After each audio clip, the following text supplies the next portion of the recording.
काय सांगू तुले आता शांताबाई, घरोघरचे पोरं तसेच झाले आहे. बायकोच्या नावानं तर जसे दिव्वाने झाले आहे, दिव्वाने. अन त्या फोननं तर सारं कामच बिघडून टाकलं. उल्लीचं काही म्हणलं का लगेच मायले फोन, उल्लीचं काही झालं का मायले फोन. ह्या सुना व्हय का खबरी व्हय तर काही समजतच नाही बाप्पा. का म्हणते थे बैल बुद्धीचं, थेच तर गेलत मार टमक तिच्या सोबत शॉपिंग कराले. बायकोचा तर जसा गुलामच झालाय तो. असं वाटते न आमच्या घरच्या पोट्याले त्या बायकोच्या पदरालाच बांधून द्यावं का. काय शांताबाई, झाली का झाडझूड? चालू हाय बा. मा तूच झाडून राहिली का व? कुठं गेली तुमची सूनबाई? तिले गेले लावून झाडाले. हाय ना घरातच. रात्री लेट झालं त्यांले बाहेरून आले तर उठाले लेट झालं तर थोड्या वेळानं झाडतो म्हणे आत्या. आता 7 वाजून गेले तरी अजून किती लेट झाडाचं. मग राहू दे बाप्पा, म्हटलं मीच झाडतो. आता तूच सांग, सडा टाकला न झाडलं नाही तर चांगलं तरी वाटते का? साऱ्या लोकांच्या घरच्या रांगोळ्या झाल्या म्हटलं न माया इच्छी अजून झाडझुडच सुरू आहे. आता सकाळ वकाळच बरे वाटते हे बाहेरचे काम. मग डोक्यावर ऊन आल्यावर झाडूशा तरी वाटते का? तूच सांग. आता थोड्या वेळानं करतो म्हटल्यान थोडीच होते. जे काम आहे ते काम तर करावंच लागन ना, नाही का? हो व शांताबाई, बरोबर आहे तुझं. मग करू म्हणण्यानं थोडीच होते. आता आपल्याला सडा रांगोळी झाल्याशिवाय चांगलं तरी वाटते का? हो ना, पण आता यांले सांगन तरी कोण? आता यांच्याच तालानं चाललं तर सकाळचा दिवस न दिवसाची रात्रच व्हायची वय. हो व ते तर आहेच म्हणा. मग पण हे राजा गिजा काही म्हणत नाही का तिले? थो का म्हणते? थो तर बायकोचा नुसता बैल झालाय, बैल. बायको जे म्हणन तेच खरं म्हणते. बायकोच्या नांदी लागून तर बयाड झालं हे पोट्ट. काय सांगू तुले आता शांताबाई, घरोघरचे पोरं तसेच झाले आहे. बायकोच्या नावानं तर जसे दिव्वाने झाले आहे, दिव्वाने. नाही तर का, यांचीच अशी कशी जगावेगळी बायको आहे तर का माहित. आता आपणही बायका हाव, पण आपले नवरे झाले का असे पागल? लग्न झाल्यावर घरची जिम्मेदारी येते, घरच्या लोकांची जिम्मेदारी येते, सर्वांचं करा लागते. पण आजकालच्या सुनांले तर काही ते समजतच नाही बाप्पा. नुसत्या उठल्या सुटल्या का त्या फोन मध्ये टुचुक करत राहते. यांच्या मायानं काही शिकवलं आहे का नाही तर का माहिती.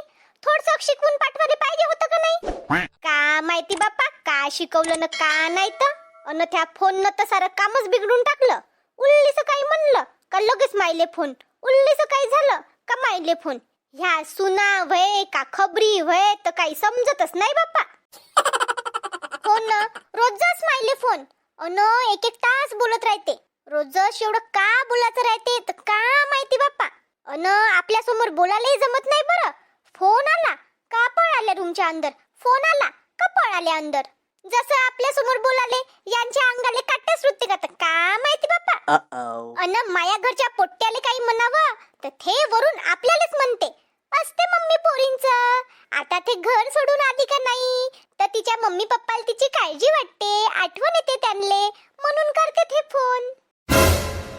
बाप्पा हाव का, असं म्हणते का राजा? मग आता ह्याच जशा आल्या आपलं घर सोडून, आपण आलोच नाही का आपलं घर सोडून. आपल्या आई वडिलांले नसूनच का आपली काळजी, पण त्यांना माहित होतं आता आपल्या पोरीचं लग्न झालंय, तिचा संसार आहे, तिचं तिले पाहू द्या. पोरीच्या संसारात असं मधामधात करायची सवयच नव्हती म्हटलं आपल्या आई वडिलांले. हो ना, मग आपल्या काळात तर फोन तर लगेच दूर राहिला. म्हटलं एक पत्रही पाठवत नव्हते आपले आई वडील. वर्षातून एक वेळा राखीले गेलो थेच लय म्हणावं.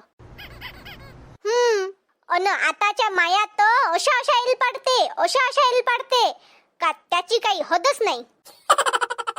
आता तुले सांगतो गंगा, हिच्या काकाच्या पोराचं लग्न होतं तर ह्या महाराणीनं बंद्या घराले कपडे घेतले म्हटलं. मा हो का व? मग तर लयच खर्च आला असन तुम्हाला. मग नाही तर का बाई. आता मी म्हणतो नवरदेवाले घ्यावं न त्याच्या आई वडिलांले घ्यावं, पण नाही, इनं तर नवरदेवाले, त्याच्या भावाले, भावाच्या बायकोले, 2 बहिणीले अन अजून वरून तर काय 2 बहिणीच्या नवऱ्याले न बंद्या लेकरांले कपडे घेतले न आई वडील तर आलेच अजून. आता मी तिले सहजच म्हटलं, का प्रिया एवढ्याले कपडे घ्यायची काही गरज नव्हती म्हटलं. तर मलाच म्हणते कशी वरून, आत्या आमच्या घरचं शेवटचं लग्न आहे ना, म्हणूनच तर घेतले म्हणे कपडे सर्वांले. आता बंद्या आयुष्यात जशी हे कधी घेणारच नव्हती त्यांले कपडे. बरं घेतले तर घेतले, पण बजेटचा अगीन काही हिशोब असते का नाही? का 50-50 हजाराचा नुसता अहेरच करायचा? आता तूच सांग गंगा, पैसे का झाडाला लागते का? नाही बाप्पा, किती काटकसरीनं संसार करा लागते हे आजकालच्या सुनांले का माहिती. राजानं तरी काही मनाचं होतं ना तिले. का म्हणते थे बैल बुद्धीचं, थेच तर गेलत मार टमक तिच्या सोबत शॉपिंग कराले. बायकोचा तर जसा गुलामच झालाय तो. साऱ्या घरच्या पोट्ट्यांचा तोच ताल आहे व शांताबाई. आमच्या आई घरचं कुठं सुटलं त्याले, नुसता बायकोच्या मांग पुढं करत राहते. हो नाही तर का, असं वाटते न आमच्या घरच्या पोट्ट्याले त्या बायकोच्या पदरालाच बांधून द्यावं काका. हे किचन मध्ये असली का बस तिथंच एक धरा मारत राहते. कांदा कापून देऊ का, मिरच्या कापून देऊ का, भाजी कापून देऊ का, नुसतं त्याचं थेच चालू राहते. आता कांदा कापताना तिच्या डोळ्यात पाणी येते जरासं, तर बस तेव्हापासून हे पोट्ट हे किचन मध्ये असली न हे घरी असलं का बस याची कॅसेट चालू. दे प्रिया मीच कांदा कापून देतो, दे प्रिया मीच कांदा कापून देतो. मायले तर कधी मदत नाही केली या ना किचन मध्ये, पण आता बायको आली ना तर तिले डोक्यावर घेऊन असते. पाहिजे म्हणा पडन गिडन धपकन तर मोडाची कंबर गिंबर. हो पुन्हा मला सायता देत बसा लागन. आता तुले काय सांगू गंगा, ह्या पोट्ट्या पायी तर माया डोकं पागल झालाय. इले काही काम सांगावं का हाच आपला पुढं, उल्लीचं काही म्हणावं का याचंच आपलं सुरू. मम्मी ते नवीन आहे ना, तिले माहित नाही ना. आता 6 महिने जास्त झाले यांच्या लग्नाले, तरी का नवीनच राहिली का ते? 9 दिवस बरे वाटते बा, 6 महिने थोडीच असते. अन आता नवीनही असलं तरी शिकून घ्यावं ना सर्व. का रीतिरिवाज आहे बा घरचे का नाही, सर्व माहित नाही पाहिजे का घरच्या सुनेले? काय म्हणावं आता शांताबाई, दुनियाच अशी झाली आहे. कायची दुनिया व कायच्या काही म्हणतो तू तर. आपण काय या दुनियेत राहतच नाही का? आपणही तर सुना होतो ना. सुनेनं कसं लवकर उठावं, सडा टाकावं, झाडून टाकावं, भांडे दिसले तर ते घासून घ्यावं, घरी का आहे का नाही घरच्या सर्व गोष्टीवर लक्ष टाकावं. पण नाही, हिचं कसं नुसता स्वयंपाक केला का झालं बसाचं मग फोन घेऊन. आता तूच सांग, घरी का नुसते स्वयंपाकाचीच कामं असते का, दुसरे कोणते कामच नसते का? मग हे दुसरे काम कोण करावं? हाय मग सासू कराले.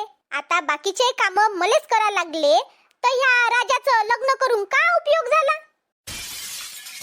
हे तर तुया एकदमच खरं आहे शांताबाई. ह्या पोट्ट्यांचे लग्न करून दिले ना आपणच फसलो. जाऊ दे आता, आपलंच नानं खोटं निघालं तर दुसऱ्याच्या लेकराला तरी का म्हणावं? हो तेच आहे ना, म्हणून तर उगी मुगी राहा लागते. बरं गंगा तू सांग ना, तू कायले आली होती? अव मी थे 2-3 कांदे न 4-5 मिरच्या मागायला आली होती. आता रविवारचा बाजार झाला का देतो तुले मग वापस. अव देजो ना आरामात, चाल पहिले घरात चहा पिऊ आपण. बरं माया मित्रमैत्रिणींनो, व्हिडिओला लाईक करून अन चॅनलला सबस्क्राईब करून तुम्ही या बा शांताबाईच्या हातचा चहा प्याले.